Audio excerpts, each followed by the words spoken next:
Hi, I'm Colonel Doug Macgregor, CEO for Our Country, Our Choice, and we're interviewing another candidate for office today. This gentleman is Thomas Chalifoux, a former Army colonel who is running for a position in District 9, Congressional District 9 in Central Florida. He's going to talk to us a little bit about himself and then tell us what he plans to do if he gets elected. And he's apparently in a tough race because his opponent has been in office for 17 years. The opponent is named Darren Soto. So it should be an interesting discussion. I think you'll enjoy it very much. So welcome, Thomas. We're very anxious to hear about you, a little bit about your background, and then what you would do if you were elected. I was commissioned in 1971, and I served 30 years in the Army. A good part of that was the Army Reserve. The reason I'm running is our country's going in the wrong direction. We're involved in endless wars throughout the world. We're spending 25 to 30% more than we take in.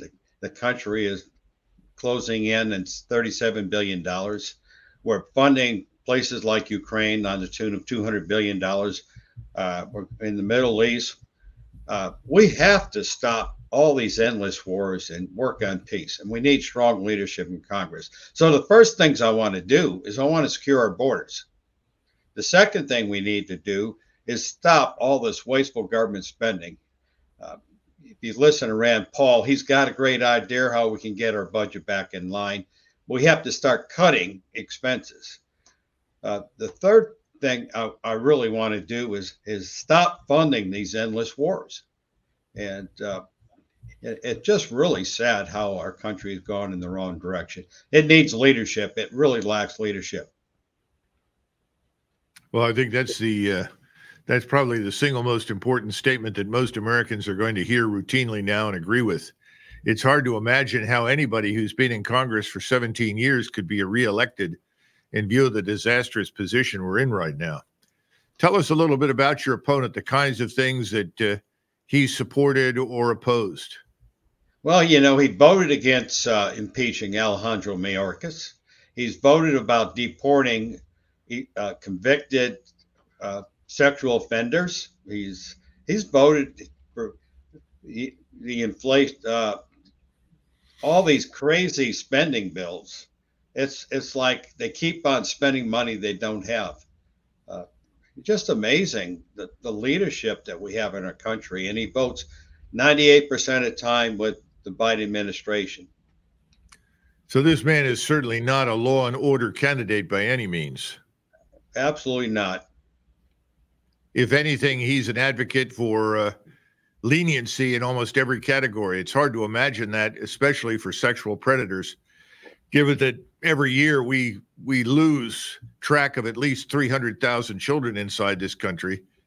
It's hard to imagine why he would not be exercised over that. Tell us something about you now that's very important for people to understand. Your platform makes excellent sense. I don't think anybody's going to challenge you on that. But what about you as a person? Why are you more dependable than he is? Why will you go in there and be different? Well, my experience as an Army officer, integrity, honesty, an officer's word is his bond. I had a distinguishing career, 29 awards and decorations. I also served 8 years on the Osceola County School Board. I voted against pay raises. I'm a person that has a great track record. I'm very successful in business and construction, property management, self-storage, water and sewer utilities. I've owned and operated 3 restaurants. I'm a successful businessman because I know how to manage a budget. I don't spend more money than I make. And obviously you don't stay in business if you do that. I've got I'm a person that represents people. When I get elected, my job is to represent people and reach out to them and help them. They need congressmen, they need elected officials are there to help them. And I'm for the people. I'm not for the swamp in Washington. I've got no support no support from Washington.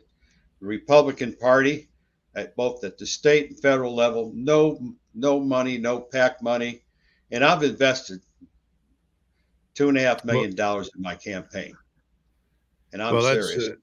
that's to your advantage ultimately in this environment, because almost everybody who runs today is hostage to some donor or group of donors. So what you're telling me is that you aren't hostage to anybody. I'm not obligated to any of those people. I've been that way anyway. I've always voted for what is the right thing. We need people that can stand up and represent their country. You know, as an Army officer, you can appreciate that we can do a job, and we get rated in how well we do that. We get rated in our integrity. We get rated in how we take care of our subordinates, take care of our troops. I mean, that's just basics that I've grown up with, and my philosophy is you to show you you do something based on leadership and setting the example. Well, you've obviously been someone who is accustomed to being held accountable. And of course, the A word, accountability, is the last thing anybody wants to hear in Washington.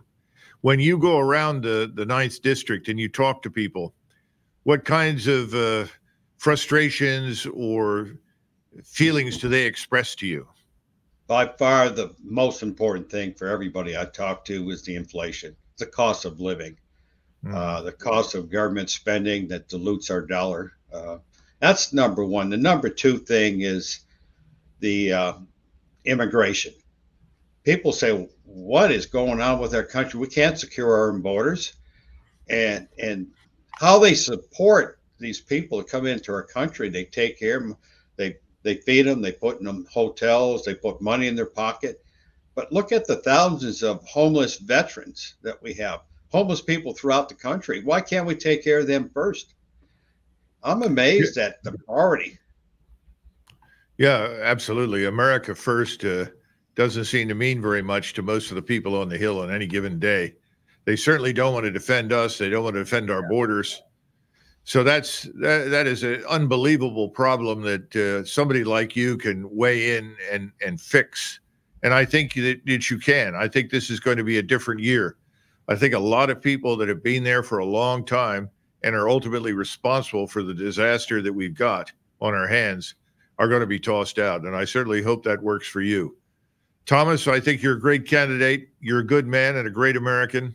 We wish you all the best. God bless. I love my country. I'll give it 110%. I'll vote for the Americans, no matter who they are, what party they represent. I'll reach across the aisle and work on both sides of the aisle to get things done for America. I thank you very much, and I appreciate everything you do to help our country. Thanks.